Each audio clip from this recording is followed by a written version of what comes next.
Hello, I'm Sumit Bose, founder of Future Net Zero. We are a website that produces content to help you cut your carbon footprint. And the Net Hero podcast is all about that, highlighting people doing amazing things to cut emissions, be that scientists, business people, inventors, or just common, ordinary people who are doing something to make a change. If you want to get involved, then email us. And we're looking for a sponsor for this amazing podcast. So if you'd like to know more, get in touch. On to this week's episode.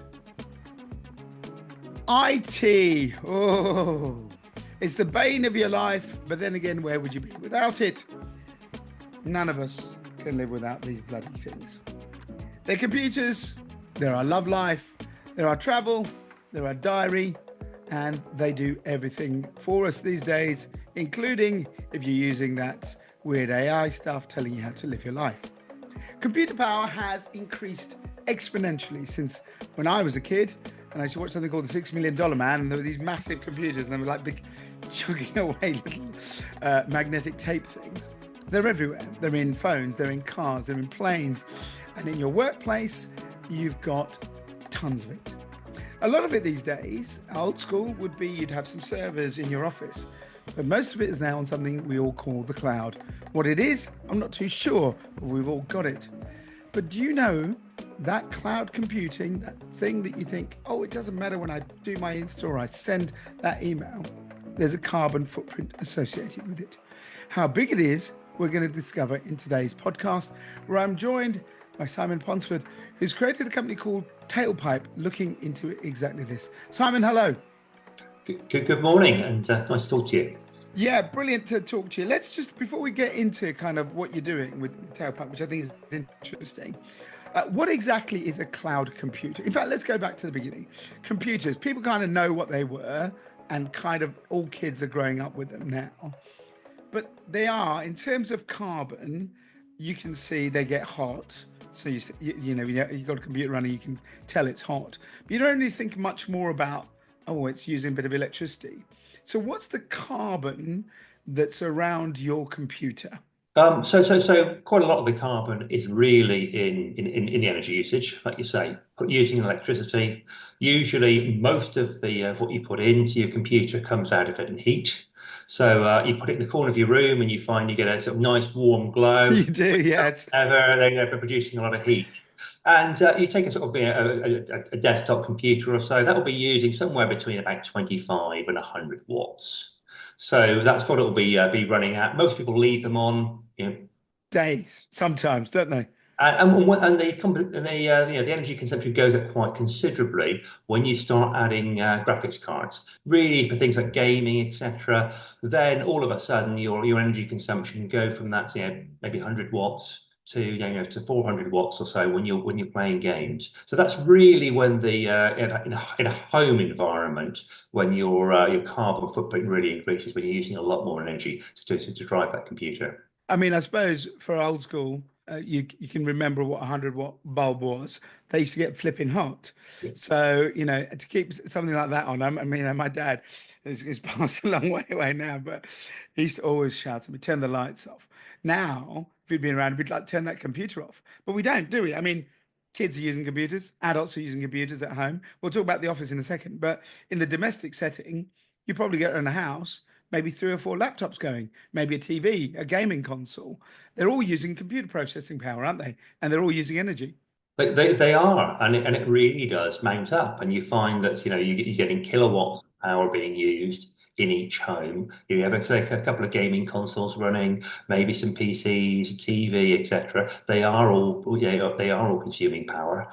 And alongside that, you've also got the carbon footprint of actually creating these devices in the first place. And for most of them, that's about 20 to 30% of what it is over a lifetime. Let's go to the work environment. And now, when I started, computers were big old chunky things, and now they're super slim. Loads of us just use laptops at the office, and we don't have much storage. The old days where you'd have like big clunky floppy disks or separate drives. People do sort of edit it. We do a lot of editing. Our team has some drives, and they've got the big units. But most offices these days, you've either got people hot desking, the work from home thing, all of that. And so much of the material is not in a server that's connected by a wire. It's sitting on the cloud. So again, if we do a little bit of computer 101, what the hell is the cloud? So the cloud really is just it's data centers. So most people have probably heard of data centers where companies used to have their own computer rooms. Yep. Generally, what they did is they started moving those computer rooms out, moving it into co-location space. So they take a few racks or something in a data center and they will Yep. servers there. And then, obviously, for the last 10 years or so, that trend has been to move to cloud, which is actually, again, a bunch of servers in a data center. Often they're described as mega data centers because they contain many, many thousands of servers. They typically contain 30,000 plus servers all in a single building, Wow. all running 24/7. And rather than having something that you own that might be in a data center, you're actually putting it onto Microsoft, Google, or Amazon servers and be able to work with them in that way. So that's really what the cloud is. It's just it's a bunch of servers that are Yep. managed by someone else that you can Yep. access. And the cloud itself means that basically it's just as you do your work, the internet, it's putting it onto these things. The old way I suppose to explain it is like the TV had your aerial and that picked up and it went to a transmitter. I assume it's just going in backwards thing. You write something, you hit send, and the internet is sending it out to these data servers. Is that it? That's right. You literally you might be writing an email. You write the email. You click send. It sends it off to a data center. It gets processed. It might move across multiple data centers to get to the final location of someone else's email server, and then it drops through into their mail client. Yeah, and let's say all of that has a carbon footprint. There's been lots of studies out there trying to work out what that is for I each. was going to say, yeah. It's really, The Guardian did an article on it about 10 years ago, but it's really difficult because is that email going from within a company, within an organization? That footprint's probably relatively small. Does it have an attachment, sort of adding in Yes. documents, etc., as that footprint? Is it traveling halfway around the world? All these things make a big difference in what that carbon footprint could be. So it's really difficult to understand what, say, an average email is in terms of the carbon impact. I think we can just say it does have a carbon impact. But when you can start, say, taking all of those emails for an individual business, it's Yep. much easier to be able to understand, okay, this is the number of emails you sent in the year. This is the size of all the attachments because you can list all that out. And then you can actually begin to understand that on an organization level rather than on an individual email. Look, I think some people are aware of it. I don't think most people are aware of it, right? If you think about a business and the the idea of net zero energy, people get it. They go, oh, let's turn the lights off, put some sensors in. Maybe, if you're very smart, taps that don't go on forever. Certainly the heating, energy for warmth or in other parts of the world for cooling. Maybe the transport, change our fleet to move to EVs. But you've done some work and you've actually, the computer is really high up that list of things that uses a lot of energy for your business. Is that right? It is, yeah. When you start looking at business, people have got their buildings, their heating, etc. They've got their transportation. Those are usually for most businesses the two things, unless they're a manufacturing Yeah. business. But most offices or whatever, that's go to it. And then in number three is a computing and IT requirement. Wow. And I think most people know that there is an impact, but don't realise No. it's third in the list. And I think actually businesses probably have greater awareness of it a decade ago or so when they had their own computer rooms and they were running them. They understood what at least not so big the footprint was, but they understood how much energy was being used there. That's very true. Yeah, absolutely. Because it was there and you're all flipping it. But now it's gone to the cloud. You pay a subscription. You don't think about it, do you, really? Don't, and there's nothing that comes through on your bill that says, and this is, this is your carbon footprint or anything. So that's something that changed. One thing that's maybe good is, whilst we are using more computing, is that the sort of, the energy efficiency of computers has certainly improved. Right. And when you start going to these big cloud data centers, the cooling is more efficient than it would be with someone having a little computer room or whatever on With a prem. fan on. So yeah, or the air conditioning unit that break down every summer and those. Yeah, yeah, yeah. So those sorts of things have improved, but of course, our just general usage of computing, as grown, tremendously in the last few years, and so we're all using a lot more than we were previously. We've done pieces on the podcast talking about kind of the footprint of computing, and we've done, you know, why do you have to change your phone every couple of years? Why do you have to upgrade your computer? We've done all of that, and we've talked about kind of the manufacturing side. But what I'm interested this cloud side of things, which we haven't explored. Um, you've done some work. You created something called Tailpipe in a sort of very sort of easy way. What exactly is Tailpipe doing? What's your aim with it? So the aim really of Tailpipe is to allow people to understand what their impact is of using cloud computing. Right. So it's a software package that people can use online. It connects into their cloud accounts. What's actually good about cloud computing is you get these very granular bills. So if you ever go in and you try and download a file that says all your usage, it says you've used this for so many seconds, you spent this many bytes of data, etc. You've Oh tracked wow. this much data. And so what we're able to do is really take all that information and process it and be able to tell people what the carbon footprint of that is. But how are you getting an equivalence? So obviously there are certain protocols, the GHC protocols, which say, you know, a journey by one tube stop is roughly worth this much carbon, or you know, whatever it is. Is there, you know, you talked earlier that it's very difficult to quantify. So how are you quantifying their data use and then making an equivalence of the carbon? Okay, so I guess what the approach is, this isn't a new concept at all, and other No. people that have done it. But generally, what they've done is they've looked at, say, a server, and there are websites online where labs, etc., have taken a server at a certain specification, they run it at 50% utilization, and they look at the energy consumption. Right. That is generally how things have been done in the past. With Tailpipe, we want to take it a step further because you might be using those servers in the cloud at 50%, might be at 80%, or might be at 2%, etc. So what we've done is we've built something in that which actually understands the utilization of, so essentially what processor is running at, what the memory is running at, and be able to take all of that to give people a far more accurate view of what's happening.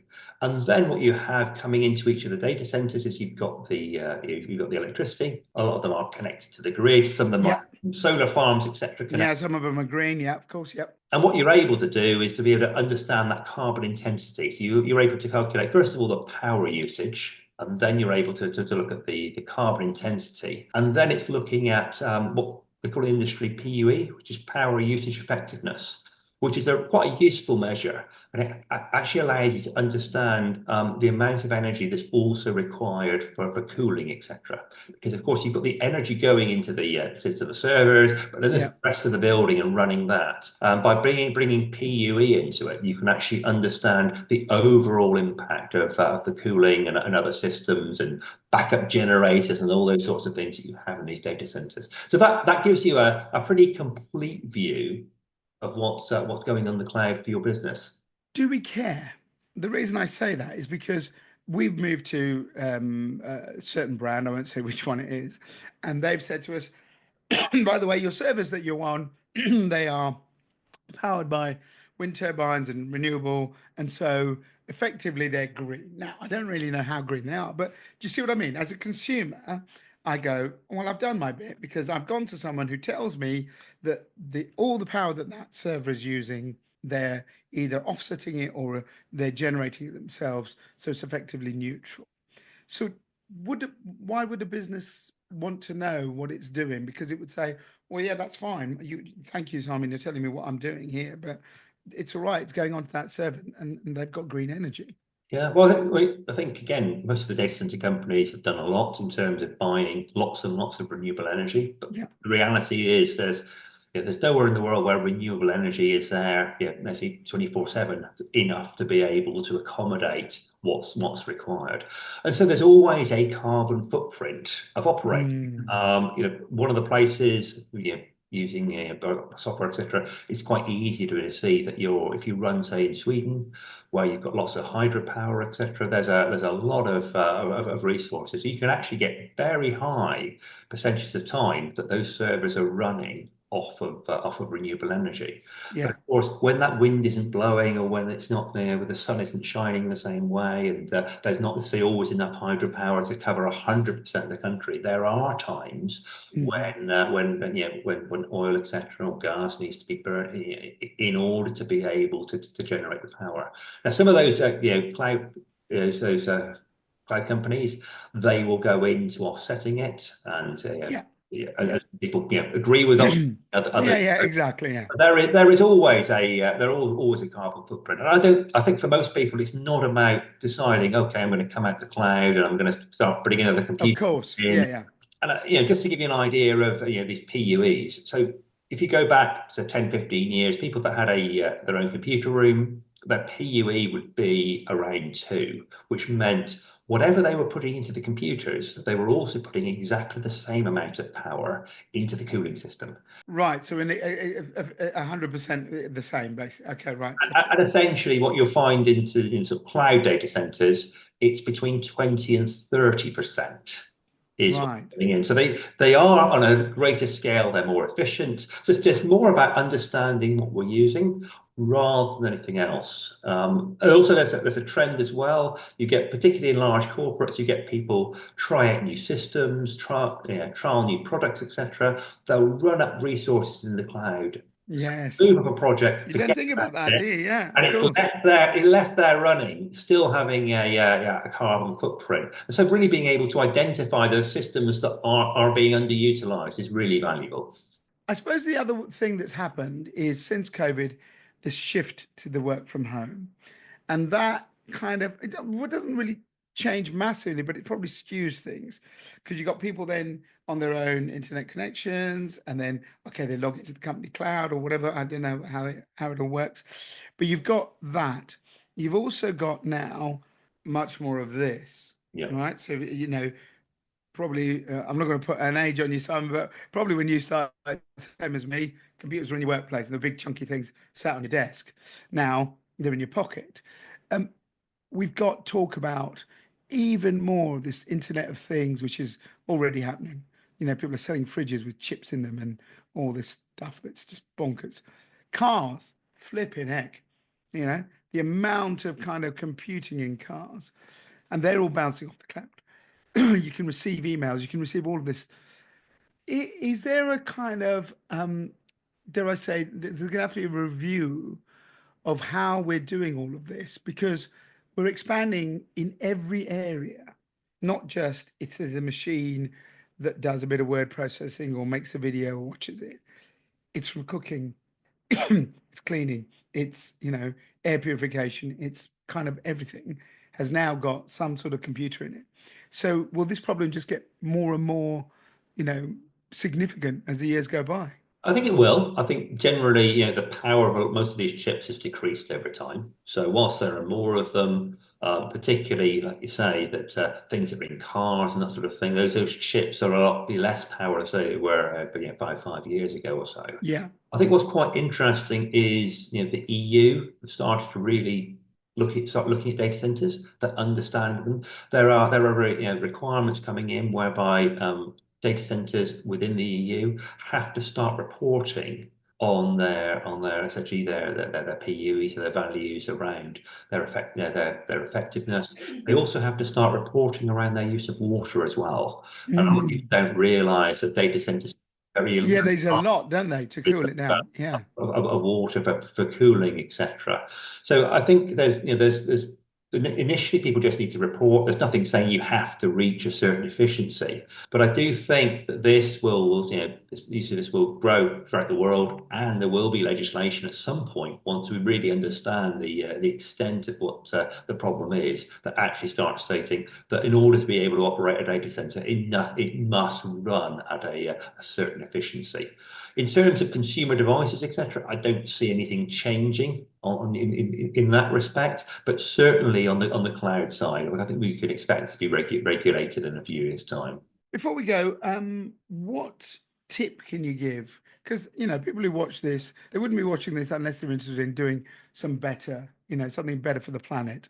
So, what's the tip for someone who thinks, oh, he's raised quite an interesting point in this podcast. What can I do? Is as a consumer, one of the things that people don't realise has quite a carbon impact is your photographs. So essentially, things you've got your things like your photos and your iPhone or your Android phone, etc. Whilst they're on there, they're not really on your phone itself. That's not much of a carbon impact. But the moment you start backing those up to the cloud, Yes. then you end up with gigabytes, terabytes of data that are there, and very often you can delete the photos from your phone, but they remain in the backup. So literally logging into your iCloud account or your Google account, etc., and be able to take out some of those and essentially clear the recycle bin actually does make a difference on what we have. It's all very easy. You go on holiday, you might take 100 photos in the day, but then Very true. back and say, well, actually, there's only 3 or 4 of them are really good that I want to keep. And I know most of us don't do it, but that actually, for most individuals, would make quite a difference in terms And, of carbon footprint. and for companies? For companies, it's usually more to do with turning things off that aren't being used. So you Right. mentioned Yeah. earlier, there are often projects or there are systems that are run up, and utilization of most systems is pretty low. Even again, going back a number of years, there were some US government studies which found that they looked at all their own computers and they found the average utilization of a server in a government organization in the US is somewhere between 5 and 15%. And in cloud, it's probably not dissimilar. So you've got lots and lots of resources in cloud that are really underutilized. So being able to understand that and turn things off that aren't being used, again, has a big impact. Brilliant. I think yeah, it's the old thing. My dad was right. Turn them off. Absolutely, yeah. Simon, thank you very much for joining us today. Brilliant stuff. And check out Tape Up. Sounds very interesting. Let me know what you think about this because it is one of those things that we just take for granted. People go, I'm working from home. I've got less of a carbon footprint. I think Simon's raised the point. You do have one still. So pay attention to it. If you've got a comment, then let us know on social media. If you've got a story to tell, come on the Net Hero podcast. Email me, nethero@futurenetzero.com. See you for the next episode. You've just heard the Net Hero podcast from futurenetzero.com. Join us as we help you find ways to cut your carbon footprint as we head towards net zero. Subscribe and follow us on social media. futurenetzero.com. Better business, better planet.